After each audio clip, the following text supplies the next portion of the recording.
Thank you so much. First of all, I want to congratulate Mr. Tell on his being nominated to lead the Corps. I had the opportunity to work with him. Actually, I felt like I worked for him on Homeland Security. I was the chairman, he was the staff director. He did a tremendous job, and I know he's going to bring that same work ethic again in leading the Corps, and really believe that he's the right person for this position. As you know, Ebbing Air National Guard Base in Fort Smith, Arkansas was selected as the home of the F-35 Foreign Military Sales Training Mission.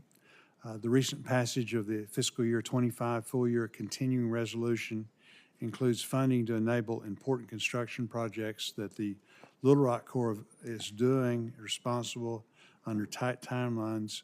And I have to compliment them. They've done a tremendous job so far in working so hard to expedite this. This is something that's kind of been an all-hands-on-deck approach. But if confirmed, will you commit to ensuring the Little Rock District receives the Corps' full support and resources to deliver these mission-critical projects on schedule to the highest standard? Senator Boozman, thank you very much, first of all, for the compliment. I appreciate it. And I absolutely worked for you. The first time I came into your office, I saw a sign on your desk that said Arkansas first, and we followed that practice at all times. Senator, with regard to the Little Rock District, I commit to working with you to make sure that congressional intent, your interests, the interests that have been identified to you by your constituents are met. We visited Arkansas when I was working with you, and I look forward to visiting the Little Rock District if confirmed. Very good. And again, I want to publicly thank them for their doing a really good job up to now in pushing things forward.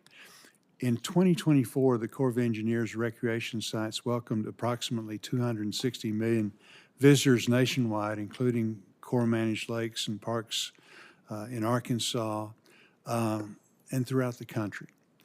These sites are vital to local economies, providing safe, affordable access to public lands for fishing, boating, and camping. Yet many sites face aging infrastructure and deferred maintenance. Fees collected on site most of the time aren't reinvested where they're generated. I know that the Corps has, its missions and this and that, but again, this has grown to a tremendous extent. And the problem is, you fix things and you prevent them from getting bad. It doesn't cost a whole lot of money. You let them go, and eventually they have to be replaced, and it costs a fortune.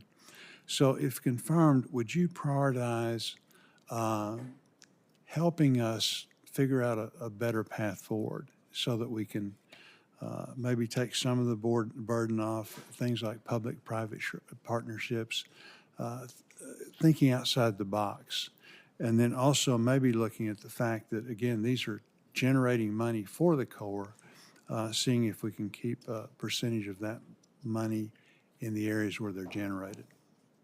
Senator Boozman, thank you for the question, and you've hit the nail on the head here. The Corps of Engineers facilities actually have more annual visitors than the National Park System, and this is of great benefit to the public. It is not a primary mission of the Corps of Engineers, as you have identified, but it is a secondary mission, and certainly when the Corps of Engineers takes on projects, there are often recreational benefits that come alongside those projects that don't add significant additional funding to the cost of the project. And so we need to be smart in trying to meet these needs. And when it comes to maintaining and operating and improving these recreational facilities, I do look forward to working with you, and I hope it's in a creative way to help solve the issue you've identified. Very good. Thank you. Mr. McMaster, very quickly, as you're aware, the U.S. has 35,000 injuries, 1,000 fatalities, from roughly 100,000 work zone crashes each year. How does U.S. DOT plan to improve worker safety? Have you got any ideas about worker safety and work zone awareness in these areas to try and Yeah, Senator, get those numbers down? you highlight a extremely important issue that the Federal Highway Administration faces, and the department recently just honored work zone safety.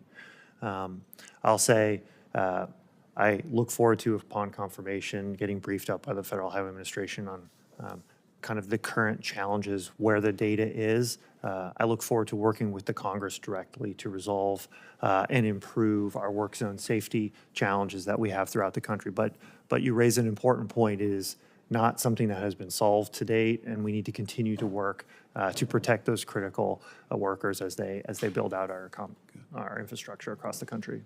Thank you very much. Thank all of you for your willingness to serve.